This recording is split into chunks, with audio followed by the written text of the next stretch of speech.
Aujourd'hui est la sainte convocation de la fête des pains sans levain. La fête des pains sans levain tire son origine au temps de Moïse, il y a 3500 ans. Dieu a fixé cette fête pour commémorer la souffrance des Israélites qui étaient poursuivis par l'armée égyptienne sur le chemin vers Canaan, le pays où coule le lait et le miel.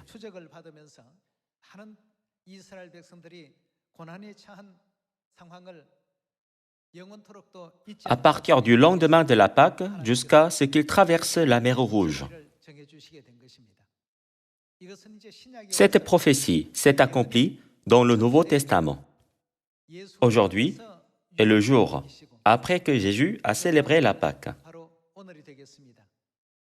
Il y a environ 3500 ans, Dieu a déjà prophétisé la souffrance de Jésus sur la croix à travers la prophétie de la fête des pains sans levain. Pour cette raison, la souffrance des Israélites il y a 3500 ans symbolise la souffrance de Jésus le jour de la fête des pains sans levain.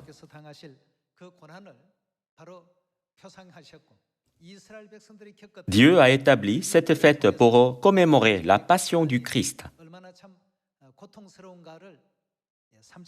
que nous pouvons comprendre en regardant l'histoire des Israélites et la souffrance et les épreuves qu'ils ont subies il y a 3500 ans.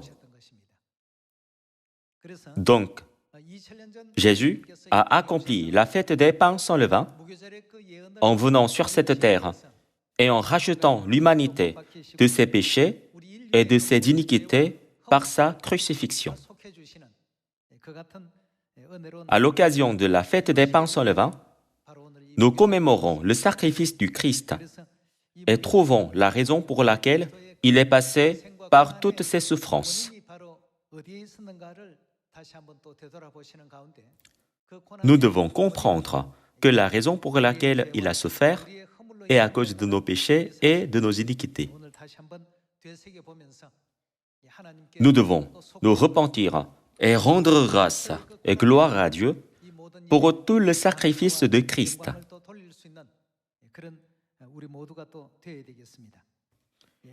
Jetons un œil à la parole de Dieu dans la Bible concernant la fête des pains sans levain dans Lévitique chapitre 23. Lisons le verset 5. Le premier mois, le 14e jour du mois, entre les 12 soirs, ce sera la Pâque de l'Éternel, et le 15e jour de ce mois, ce sera la fête des pains sans levain en l'honneur de l'Éternel. Jetons un coup d'œil sur les nombreux types de souffrances que les Israélites ont expérimentés du lendemain de la Pâque au moment où ils ont traversé la mer Rouge. Allons à l'Exode chapitre 14. Lévitique chapitre 23 a expliqué que la fête des pains sans levain est le lendemain de la Pâque.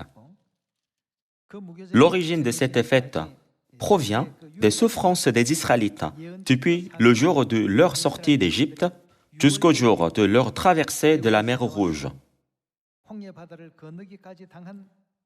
Dieu leur a commandé de les commémorer en mangeant les pains sans levain et des herbes amères en ce jour.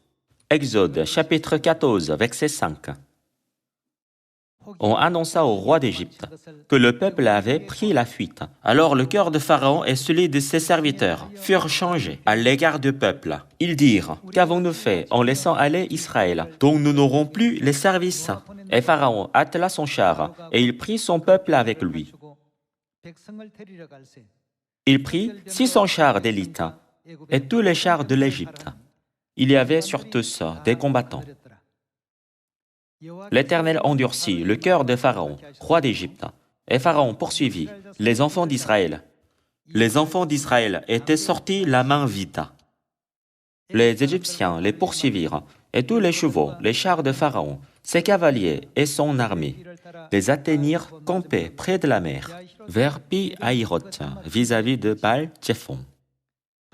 Pharaon approchait. Les enfants d'Israël levèrent les yeux, et voici, les Égyptiens étaient en marche derrière eux. Et les enfants d'Israël eurent une grande frayeur, et crièrent à l'Éternel. Il dit à Moïse, N'y avait-il pas des sépulcres en Égypte sans qu'il soit besoin de nous mener mourir au désert? Que nous as-tu fait en nous faisant sortir d'Égypte? N'est-ce pas là ce que nous te disions en Égypte? Laisse-nous servir les Égyptiens, car nous aimons mieux servir les Égyptiens que de mourir au désert.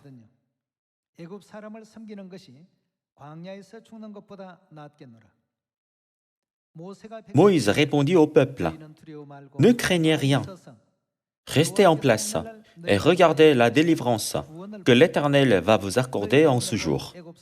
Car les Égyptiens que vous voyez aujourd'hui, vous ne les verrez plus jamais. L'Éternel combattra pour vous et vous gardez le silence. » Après avoir célébré la Pâque, Pharaon a libéré les Israélites de la servitude. Cependant, après les avoir laissés aller, il a changé son cœur et a ordonné à l'armée de les ramener. Les Israélites avaient peur en voyant l'armée égyptienne les poursuivre, jusqu'à ce que les Israélites traversent complètement la mer Rouge. Leur cœur fondait dans une peur extrême. Toutes ces souffrances et épreuves représentent le sacrifice de Jésus-Christ sur la croix. Dieu l'a déjà révélé depuis l'Ancien Testament. C'est pourquoi la fête des pains sans levain est également appelée fête de l'affliction, puisque c'est la fête de la douleur et de la souffrance. Même la nourriture que les Israélites ont mangée en ce jour était des pains sans levain et des herbes amères, pas quelque chose d'agréable. Aujourd'hui, eh bien, la fête des pains sans levain, où Dieu a permis aux Israélites de se souvenir de cette douleur et de manger la nourriture qui leur rappellerait leur souffrance. Tout comme cela a été prophétisé, Jésus-Christ a célébré la Pâque et le lendemain, qui est aujourd'hui, la fête des pains sans levain, il a subi la souffrance de la crucifixion. Voyons Matthieu, chapitre 27, verset 27. Les soldats du gouverneur conduisirent Jésus dans le prétoire et ils assemblèrent autour de lui toute la cohorte. Ils lui ôtèrent ses vêtements et le couvrirent d'un manteau écarlate. Ils tressèrent une couronne d'épines qu'ils posèrent sur sa tête et lui mirent un roseau dans la main droite. Puis, s'agenouillant devant lui, ils le raillaient en disant « Salut, roi des Juifs !» Et ils crachaient contre lui « Prenez le roseau !» et frappaient sur sa tête. Après s'être ainsi moqués de lui, ils lui ôtèrent le manteau, lui remirent ses vêtements et l'emmenèrent pour le crucifier. Lorsqu'ils sortirent, ils rencontrèrent un homme de Cyrène, appelé Simon, et ils le forcèrent à porter la croix de Jésus. Arrivé au lieu nommé Golgotha, ce qui signifie lieu du crâne, ils lui donnèrent à boire du vin mêlé du fiel. Mais quand il eut goûté, il ne voulut pas boire. Après l'avoir crucifié, ils se partagèrent ses vêtements en tirant au sort. Puis ils s'assirent et le gardèrent. Pour indiquer le sujet de sa condamnation, on écrivit au-dessus de sa tête « Celui-ci est Jésus, le roi des Juifs ». Avec lui furent crucifiés deux brigands, l'un à sa droite et l'autre à sa gauche. Les passants l'injuriaient et secouaient la tête en disant « Toi, qui détruis le temple et qui le rebâtis en 3 jours, sauve-toi toi-même.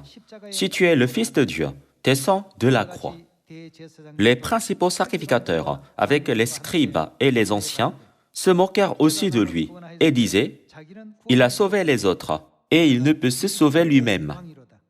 S'il est roi d'Israël, qu'il descende de la croix, et nous croirons en lui. Il s'est confié en Dieu. Que Dieu le délivre maintenant s'il l'aime. Car il a dit, je suis fils de Dieu. » Les brigands crucifiés avec lui l'insultaient de la même manière. Depuis la 6e heure jusqu'à la 9e heure, il y eut des ténèbres sur toute la terre, et vers la 9e heure, Jésus s'écria d'une voix forte, « Élie, Élie, lama sabachthani » c'est-à-dire, mon Dieu, pourquoi m'as-tu abandonné » Quelques-uns de ceux qui étaient là, l'ayant entendu, dirent « Il l'appelle Élie ». Et aussitôt, l'un d'eux courut prendre une éponge qu'il remplit de vinaigre, et l'ayant fixée à un roseau, il lui donna à boire. Mais les autres disaient « Laisse, voyons si Élie viendra le sauver ». Jésus poussa de nouveau un grand cri et rendit l'esprit. Ce jour et aujourd'hui. À 15 heures, qui était la 9e heure à cette époque, Jésus a subi tant de douleurs et de souffrances jusqu'à sa mort sur la croix à la 9e heure. Beaucoup de gens se sont moqués de lui, l'ont ridiculisé, ont craché sur lui et ont frappé sur sa tête avec le roseau. Même à ce moment humiliant, d'être moqué et ridiculisé par les créatures. Il a tout enduré seulement pour le salut de ses enfants. Nous pouvons voir le sacrifice de Christ à travers tout ce qu'il a subi. Nous ne devons pas considérer la fête des pains sans levain comme une fête de l'Ancien Testament.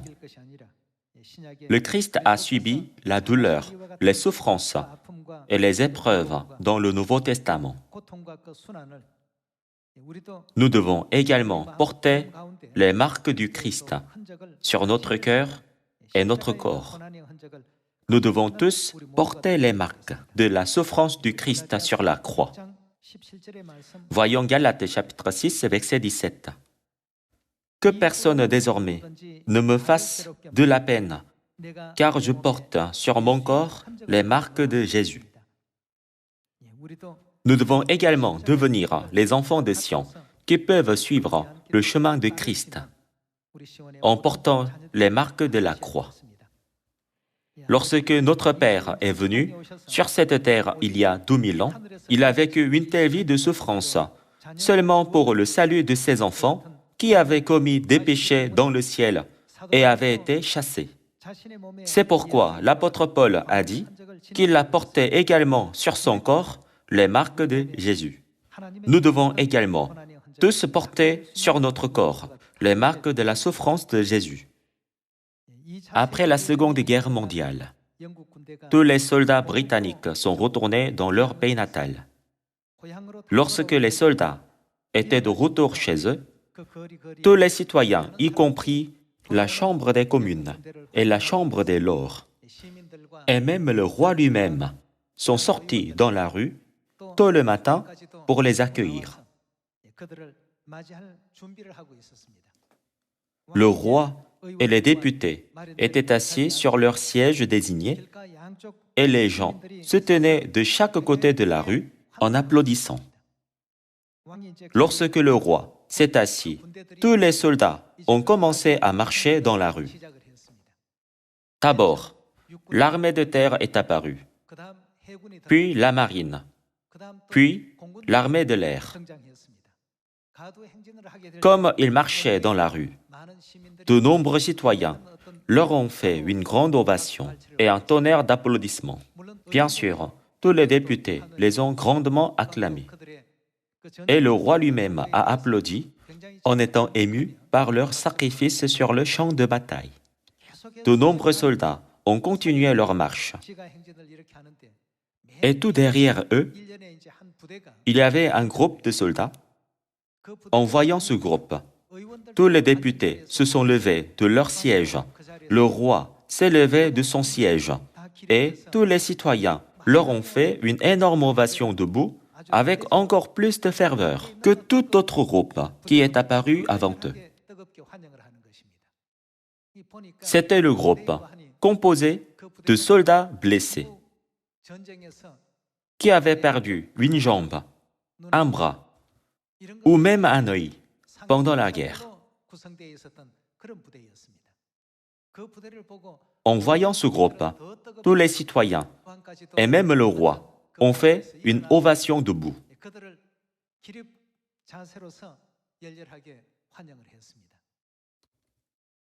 Et les ont accueillis avec beaucoup d'enthousiasme. Lorsque nous avons les marques du Christ sur nous et passons tout notre temps pour l'œuvre de l'Évangile sur cette terre, nous pouvons également perdre une partie de notre âme.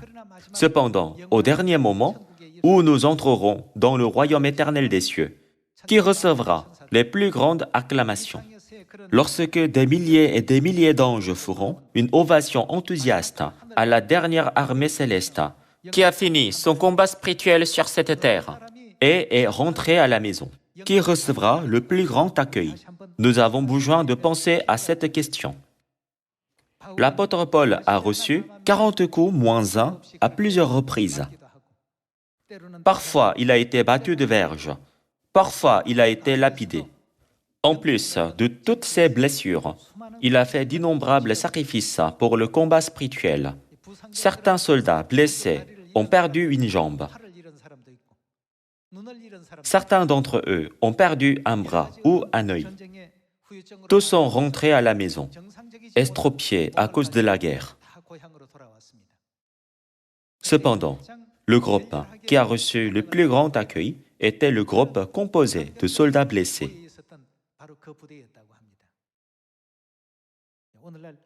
Il en sera de même spirituellement. Donc, qu'est-ce que l'apôtre Paul a dit qu'il portait sur son corps? Il a dit qu'il portait les marques de Jésus. Bien sûr, faire confortablement l'œuvre de l'Évangile, de manière à ce que personne ne soit blessé, c'est bien aussi. Tout le monde souhaite une sortie de guerre victorieuse, sans que personne ne soit blessé et que tout le monde revienne en toute sécurité. Cependant, je crois que Dieu donnera de plus grandes louanges et plus de bénédictions à ceux qui ont été blessés spirituellement pour notre royaume éternel des cieux et pour cet évangile. La sécurité et le confort d'aujourd'hui ne sont pas une bénédiction pour nous, mais nous devons plutôt pouvoir porter plus de marques de la souffrance sur nous afin de pouvoir dire « J'ai porté les marques du Christ sur mon corps pour l'Évangile et pour mon Dieu. Je souhaite que cet Évangile puisse être gracieusement prêché en Samarie et jusqu'aux extrémités de la terre, avec un tel état d'esprit et une telle foi. Si nous restons simplement assis pour jouir du confort et de la sécurité, en ne voulant pas entendre des choses désagréables dites par les autres, il n'y a ni douleur ni souffrance. Cependant, en train d'essayer de sauver une âme de plus, il y a des dizaines de milliers de combats spirituels, des dizaines de milliers de choses se produisent. Si vous avez des cicatrices de cela, elles resteront en mémoire magnifiquement pour toujours dans le ciel, et elles resteront quelque chose de glorieux qui ne disparaîtra jamais. Le Christ est venu sur cette terre pour sauver l'humanité. Il a subi une grande douleur et un grand sacrifice sur la croix. Ayons les marques de Jésus et prêchons l'Évangile en Samarie et jusqu'aux extrémités de la terre. Je souhaite que nous puissions tous prendre ce genre de nouvelles résolutions à travers cette fête des pains sans levain. En cette fête des pains sans levain, Jésus nous a permis de participer au temps de souffrance par le jeûne, même si c'est court. Trouvons un verset de plus à ce propos, Marc, chapitre 2, verset 18. Les disciples de Jean et les pharisiens jeûnaient. Ils vinrent dire à Jésus, « Pourquoi les disciples de Jean et ceux des pharisiens jeûnent-ils, tandis que tes disciples ne jeûnent point ?» Jésus leur répondit, « Les amis de l'époux peuvent-ils jeûner pendant que l'époux est avec eux? Aussi longtemps qu'ils ont avec eux l'époux, ils ne peuvent jeûner. Les jours viendront où l'époux leur sera enlevé, et alors ils jeûneront en ce jour-là. » Ici, les paroles « les jours viendront où l'époux leur sera enlevé » indiquent le jour où le Christ sera crucifié sur la croix. Les jours viendront où l'époux leur sera enlevé, et alors ils jeûneront en ce jour-là. Jésus nous a éclairés de cette manière. Selon cet enseignement, nous célébrons cette fête des pains sans levain en jeûnant jusqu'à 15 heures. l'heure où Jésus est mort sur la croix, afin que nous puissions nous souvenir de la souffrance du Christ et la commémorer. Selon toutes ces prophéties, en cette année 2020, suivons le chemin sur lequel Père et Mère ont marché, afin que nous puissions devenir le peuple de Sion qui n'épargne aucun effort pour trouver tous les enfants perdus de Sion dans le monde entier. J'aimerais conclure le sermon d'aujourd'hui. Merci beaucoup.